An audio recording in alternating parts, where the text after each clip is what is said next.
Guys, nakita nyo ba yan? Celt 2023. Napakaganda ng kulay at 9,100 only.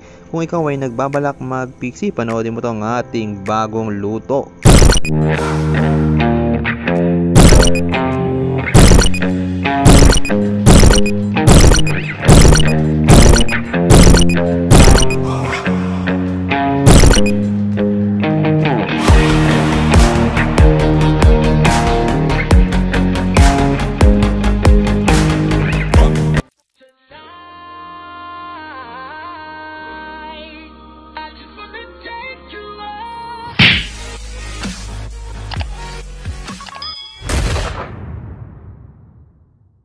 Eto na tayo guys, nasa loob na tayo ng Celt sa gallery. At ito, ipiplex na natin ang latest model ng Celt bike, Rose Gold. Yan no, bagong build ni Sir. Anong pangalan nga ng customer natin? Prince Michael po. Yan, from Manila, Banda. yan, Celt B1 po ang kanyang pinabuild at Rose Gold ang napili niyang kulay. Size 50, anong kinuha mo size? 53. Anong height mo?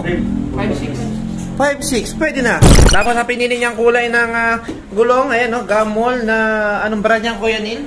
Kinda. Yan natin mga malulupit na mekaniko. Shoutout, Neil. Saka si Drew, tingin mo naman. Saka si Bossing, yan no. Yan. 9,100 daw ang inabot, tama ba? Oh, 9,100. Sure yan? 9,100 lang? Oh, Ba't ang mura? 10,000 na lang, may discount pa. May discount pang 100. Aba, ganun ka kalakas oh. 9,100, naging 9,000 na lang ha. Overboarded na Celt B1. Dalawa po yung strap niya, na libre yan ha. Libre. Mga pin button na sumiin. Ayan no, pin button na saddle. Yung seat post natin, ganun pa rin ang size. 25.6. Anong nabago ngayon sa Celt frame natin? 2023? Ito, sit cam. May bago ba? Seal cam? Oo. Anong nagbago dyan? Ito. May built-in na. Oo. Ano ba dati itsura? Saka ito, drop out. Tingnan natin. Anong meron? Ano ba dati? Ayun o, tapos sa taas yung itim. May tensioner. Yung luma, may tensioner. Ito yung anong model ng Celt frame to? 2021. 2021. May lagayan ng tensioner. Zoom in. Yan. Ngayon, yung latest. Wala na. Bakit tinanggal? Parang maganda. Ganun ba yan? Oo. Mas na ba yan? Okay. Ayun pa, ano pa ibang binago? Sa head tube, wala? Wala, ganun pa rin. Kulay. Kulay lang. Anong mga available na color natin ngayon? Ayun o, black. May black din yan, may gray. Matte black, matte gray. Ito yung rose gold. At anong kulay ng puti ito? Ito, pearl white ito. Pearl white. Aba, ganda na ngayon ha. Ito, may build pala rito guys. So, ayan no. Pearl white. Yan. Celt B1 din to? B2. B2. Magkano ang build ng Celt B2? 10.8 pag naka-drop bar.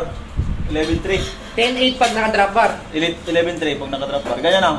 Okay. 10.8 pag Pag standard setup standard lang. setup. Pag gagawin na drop bar, Plus 500. plus 500. Libre na by tape. Ayan na. Celt B2 guys. Bakit naging Celt B2 to? Maganda po ang kinabit na wheel set. Ayan po. Naka-arrow. Nasaan na ba yung arrow? Yan o. Zoom in. Tapos, yung crankset niya guys ay naka-Celt B2. Yan.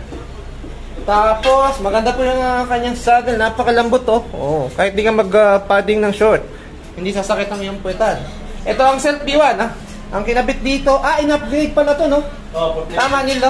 Naka 40 mm na yan. Pag Celt B1, anong kakabit na rims? Archetype lang ito. Arch type, ganyan. So in-upgrade, magkano inad ni sir?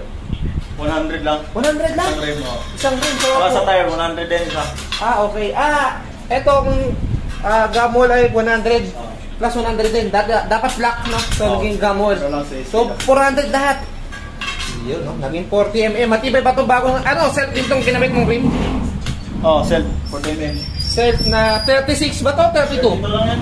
32 harap likod guys ha. 32 holes. Yan, napakaganda. At 25C. 25C ang nakapit na gulong oh. Ano bang kasya max clearance ng Celt 2023 natin ngayon? Hindi, dyan pag yung yellow skin yung gamit mo. Size 28 pasok. Pasok yan. Pero pag ordinary tire, 25 lang. Yan. Pero okay naman to. Sa likod kasi yan. Napakaganda. Pag dito kayo sa likod, pasok ang 28 rito kasi na-adjust naman yun. No? Yan no. Malaki pa yung kinos. Pwede pang sagad yan. Ito 28 to? Okay. 25 ang harap, 28 ang likod. Pang ano mo to, bike to school? Yes, nice. Saan? Ilang kilometer ang papasok mo? 5, 10, ganun? 10 lang po. Malapit lang. Naku, lalakas ganyan. Dapat may padlock ka. May padlock ka na ba? U-lock? cable lock. Bili ka Yulak. Hanap ka sa Lazada.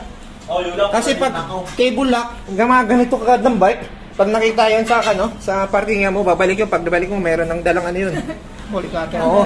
Pag Yulak ang binili mo, matagal masira. Siguro mga 1 oras yung kakagano, no? Yan, oo. Magaling bakal talaga yun. Tapos ang maganda, pag nakayulak ka na, iwan mo na lang doon sa parkingan para hindi mo nadadali mabigat eh. Punta ka ng Hagod Exchange, may maganda ron. Yung Master Lock, parang 1,000 kasama yung cable. Fix ba ang kinabit dito guys? Hindi, fix free lang guys ha. Yan ha. Ang kinabit na ikaw guys, 17. Yung kabilang chainring ay 44. Ano tong chain na kinabit mo rito? MC? KMCC. Oh. Yan. Riser. Standard lang guys ha. OS standard, oversize standard ng kinabit na stem. Tapos ang riser ay standard. Yan. Rock OTA. Napakaganda ng kulay 9,100 only. Dito lang yan sa Search Cycle Week. So ayun guys, na-flex na natin lahat. Check na natin guys sir kung marunong siya mag-pixie test drive. Ayan na po guys. Nilalabas ng kanyang pixie bike. Bagong bago. Tingnan natin kung marunong si Lodi. Shoutout oh. Masaya ka ngayon boy Kamusta? Ano eh. Makamis mag-bike ulit eh. Kaya nga no. Dahan-dahan lang. Magaling. Naku, sasalubong, delikado, cut natin. At ayan na nga si Lodi, bago umuwi ng kanyang bahay, tinesting muna kung komportable siya. At ayun, sabi niya okay naman ang build ng kanyang bisikleta. So kung ikaw ay nagbabalak mag-build, dayo na rito sa Search Cycle Cartimar, Pasay. Yeah!